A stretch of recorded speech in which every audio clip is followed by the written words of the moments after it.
I mean, I think it's tough. I think we hang in there, we hung in there. We're trying to find ways, and at the end of the day, like obviously, like I have to be better.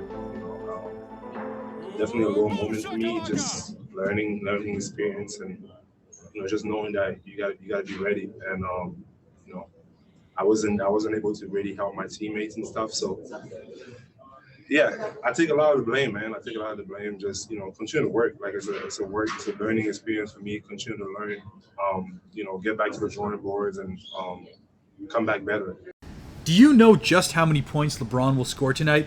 Prove that you're a prop bet god with Thrive Fantasy and win cash prizes.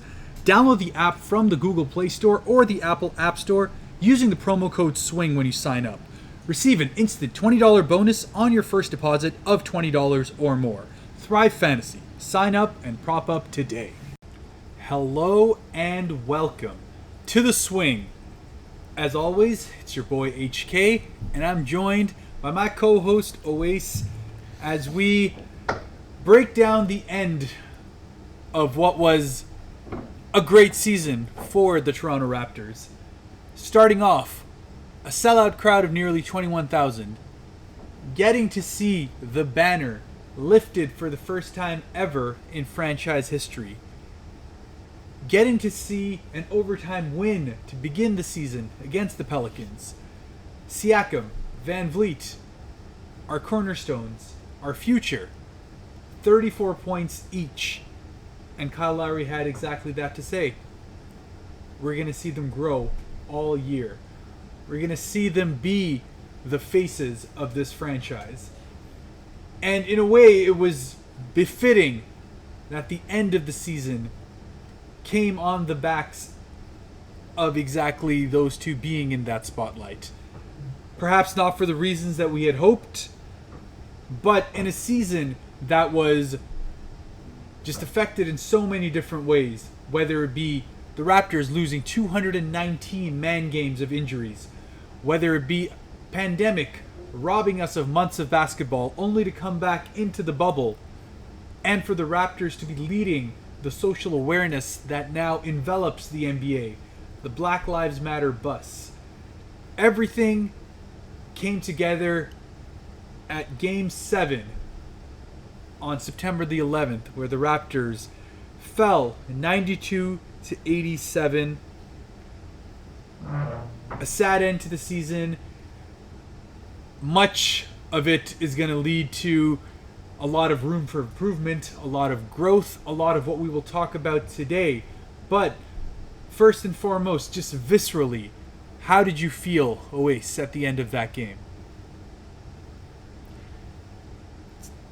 I think the one word that comes to my mind quite simply is disappointed. I think that was the nature of the towers that you had talked about. The two guys that we were leaning on the heaviest this playoff series, which were both Pascal Siakam and Fred VanVleet. Not to say that this wasn't a coaching chess game in many rights, but disappointing with the result, disappointing with the performances. How about yourself?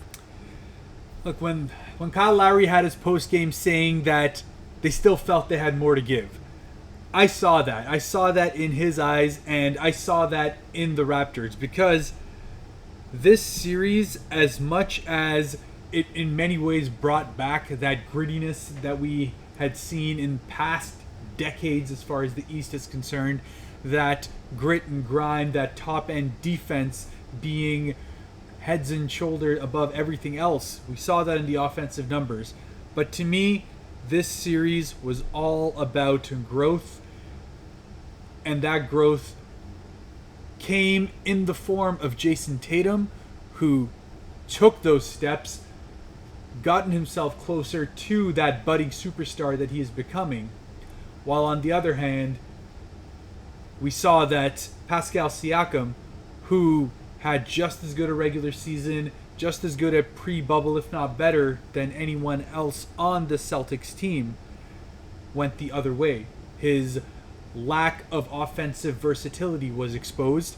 His defense was still good, top-notch all the way through, but his incapability of finding other ways to get himself going when plan A doesn't work really came in the end to bite the Toronto Raptors, because all things considered, it's Pascal. It's Pascal amongst everything else that's there, having a 14-7 series on just percentages that are barely worth mentioning. 38% overall and 4 for 32 from the three-point line for a 12.5% three-point mark. Don't you mean extinct? Look, I made this joke at the end of the game. I don't think we can call him Spicy P until he comes back and shows it, because as a mutual friend of ours put it, Lemon and Herb P. Maybe a more fitting nickname until Pascal comes back and puts this series behind him, because in many ways I think this is going to be the most important point in Pascal Siakam's career. In many ways this season was him playing with house money.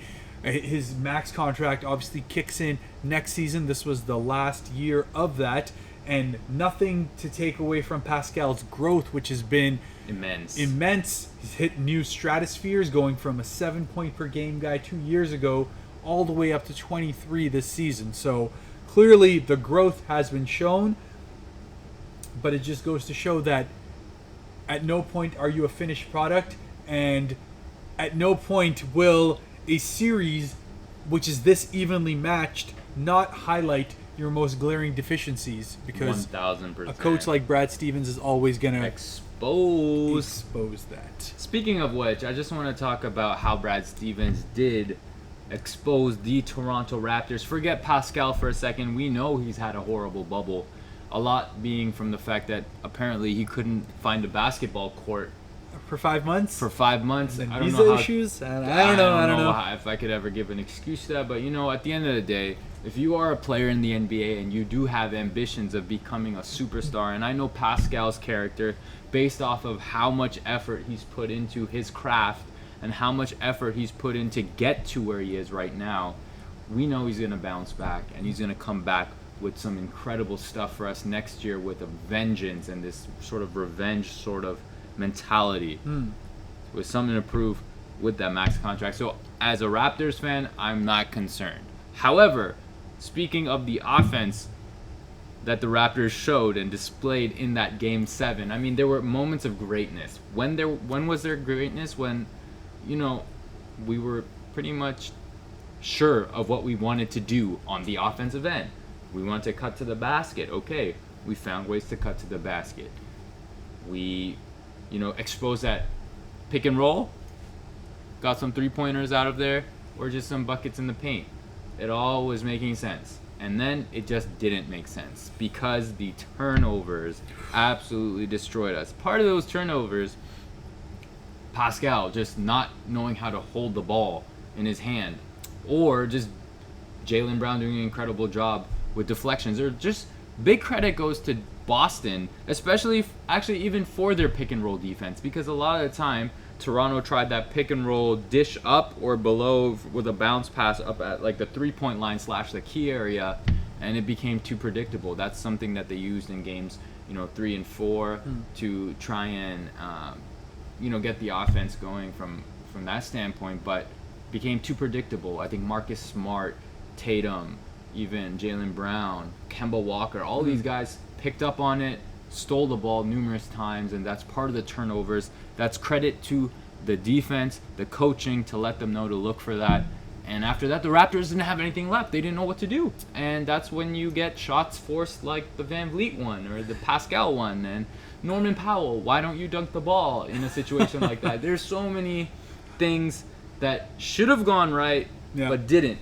And I guess that's just the name of the game. Technically, Boston deserved it. If I'm to be honest, Boston deserved that series. They played like they wanted to win. Toronto didn't go out without a fight, but they honestly lost it themselves in many cases. But not to undermine Boston, but they Boston did earn so much, offensively, defensively. Just kudos. Yeah, look, in the end, as you say, it's the small moments in these kind of series that come through. Obviously, Marcus Smart, with that block, made the play of the series. That was an insane recovery from him. I can kind of see what Norm was trying to do at a point. Maybe he could get it up onto the glass quickly enough where it would be a goaltend if someone was there. When he initially went for that drive, I saw Pascal trailing, and I was like, this is going to be like the Lowry and Kawhi moment over again. Norm will stop for a moment, get it back to Siakam, who's going to go in for the dunk, and that would change momentum. Unfortunately, like I said, Norm, when he is on a fast break, and it's been by far a more positive outcome than not, right? He looks to just attack the basket and look to finish it there. I feel like he saw that there were the two defenders that he got past, and the third one in Smart that would be able to recover, that he was thrown off from his initial idea to just go in for that slam, and instead went for that layup with the lefty, and that allowed Smart enough time to be able to get back. Going back to the turnovers, look, in the end, it comes back to, you said it was disappointment. For me, it was a combination of execution and fatigue that just came through. We know that we were coming in with Lowry having played 40-plus minutes each of those games. That fatigue was showing without a doubt, especially in that first half. You could see Lowry didn't have his legs under him whatsoever. His drives weren't there. It was only really at the middle of the fourth that he really started like, all right, it's gut check. I got to keep trying to drive it. And those kind of fatigue plays also led to him eventually fouling out, because you could see some of those lazy reach-ins that he had in the fourth that gave him those 2 fouls in the space of 30 seconds. That, to me, changed up the entire dynamic of it, because Lowry couldn't defend the same way. And it was credit to him that he still took that charge on Smart near the end of the fourth with those 5 fouls, and that's just the heart of a champion coming through. But at some point, something's got to give.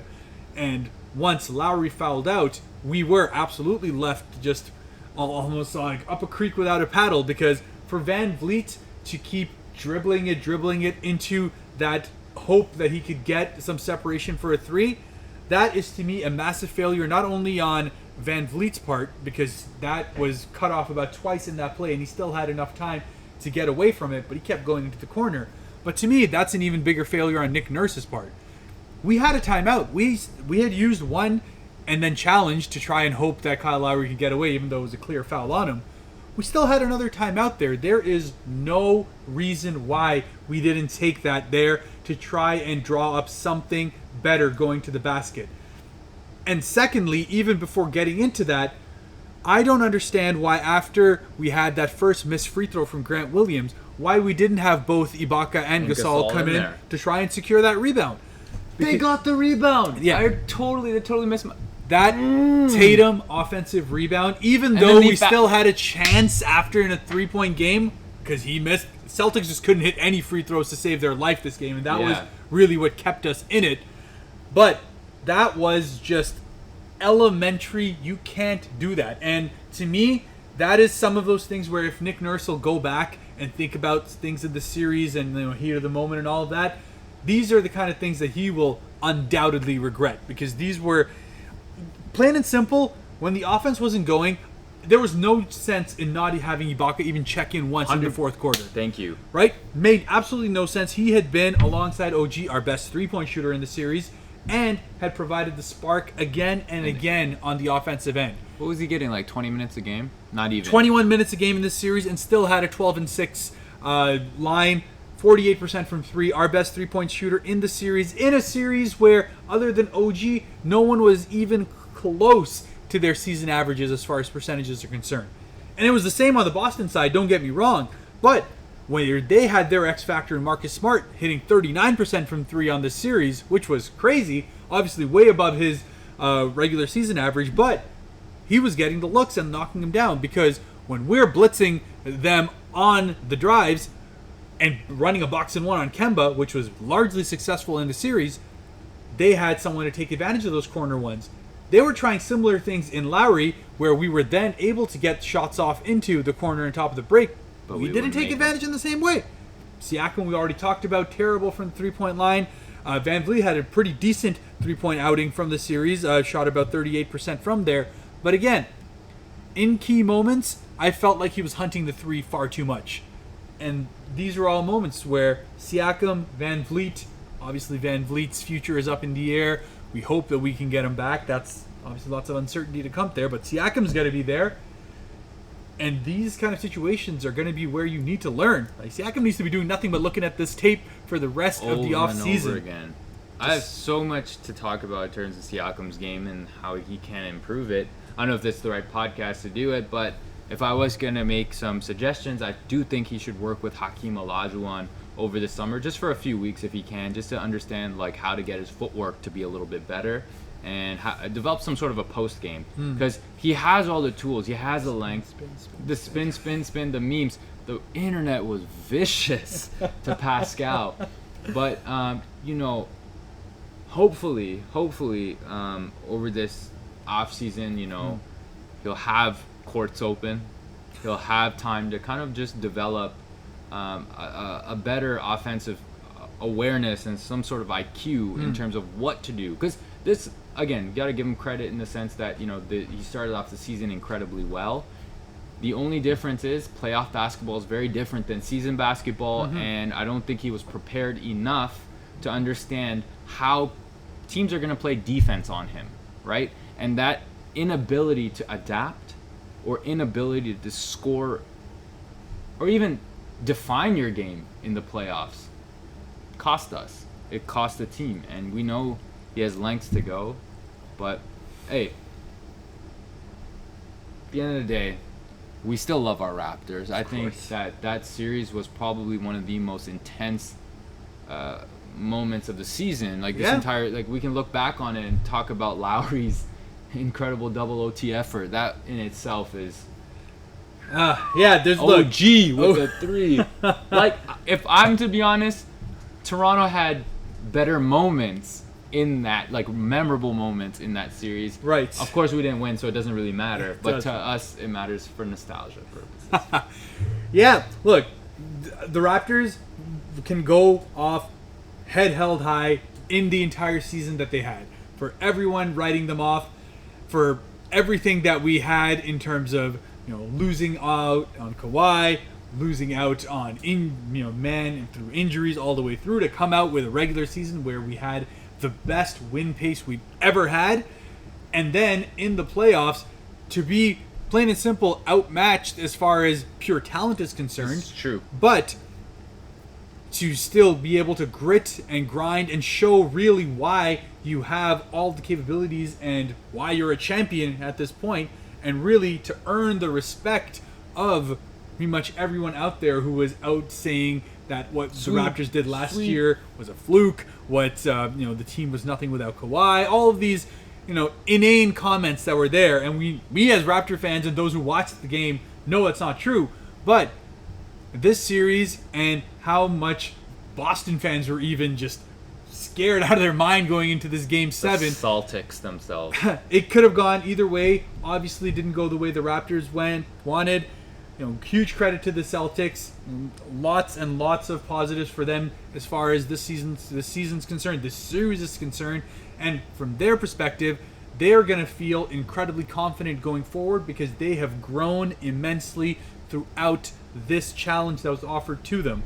Right? The Raptors threw everything defensively at the Boston Celtics. They made Tatum, they made Brown, they made Smart earn every single one of the buckets, and for them to be able to come out with a W for their series and for their confidence is going to do huge leaps and bounds to their game. So you're welcome, Boston fans. If you do end up winning the championship, it's because Toronto paved the way for you. It's a thank you that we deserve, actually, not a King of the North Marcus Smart bullshit. Get your ass out of here. Anyway. Yeah. Look, Smart is very much like Lowry in the sense that if you have him on your team, you love him. If he's on the opposing side, you absolutely hate him because he gets under your skin. I have other bones to pick with Smart in terms of some of his plays. I feel like he gets dirty at times, but you know what? You need that kind of guy in your team, and for Boston to have Smart pick up the slack that Gordon Hayward would have given them offensively, huge props to him. I think him and Tatum are the reason they won the series, specifically Smart coming out in the key moments. And I think the Raptors have a lot to look back on in this season, but they also have a lot to look forward to. There is a defined identity on this team now. Grit, the tenacity, the never say die attitude, the calmness regardless of what the situation may present. Steady Freddy is Steady Freddy for a reason, and I think the Raptors encompass much of that. Just like Kyle Lowry is the heart of this team and that never say die attitude of the team, those traits are what made the Raptors so special this season. And to me, even though we didn't win the championship, I can honestly say that I had more fun watching the Raptors this season than I did last season, in which there was, one, greater pressure in terms of what we were hoping to achieve, but at the same time, there was also just so much uncertainty, all these other, fears that were kind of circling around. While in this one, it was like you're playing with house money. You're the champion, you're coming in, no one believes in you anyways. Prove it to them. And I believe the Raptors did prove it to the world. And it's just a lot to look forward to. And I think the next season is going to be immense for the growth of these players and for the Toronto Raptors as an organization. 100%. And I guess we'll have another podcast coming for you, hopefully in the off-season, to let you know some of the talks within the NBA of some of the moves and whatever else. We want to see an incredible Raptors roster, a competitive Raptors roster, or at least, if it is not to be kind of a similar team to what it was this year, then to have a lot of hope for the future. We trust in Masai. And until then, ladies and gentlemen. Yep, the swing, as I said, doesn't go anywhere. We have a lot of incredible postseason basketball still in front of us. We're going to get the opportunity to speak about those, about where we see the postseason going, just how the next series are going to look, especially, to me, this Miami-Boston series is going to be incredibly, incredibly fun, just from a tactical perspective. Again, defensive, stalwart. Dogs. Everybody is just hardworking. Miami. So, yeah, keep an eye out for the Swing Podcast. We'll be back with more, and let's go Raptors. And we'll see you. I don't even know. To be honest, I know it's going down to the longest NBA season in history. But I don't know. I enjoyed this year. The emergence of Pascal, the emergence of Freddie, just being around these guys, these young guys, and now we got a couple free agents. Now I'm going to be really happy for these guys that's going on in the free agency going to get paid. And a guy like Freddie, I know he's worked extremely hard, and I'm excited for him to see what his future holds. And he worked extremely hard to get to this point. Serge, he's going to get his money. Mark, he's going to get the money. OG, these guys they're just going to continue to grow. And I'm just proud of these guys, man. For me, being 14 years in, playing with these young guys, and those guys pushing me to be better every single day, and those guys letting me lead them. That's important for a guy like me. 14 years is going by so fast. You want to cherish every moment. And I know I'm going on and on because it's kind of a rant, but you miss out on these moments that you don't go to championship, and you miss out on opportunities to play with, to keep continuing to play with these great fucking guys.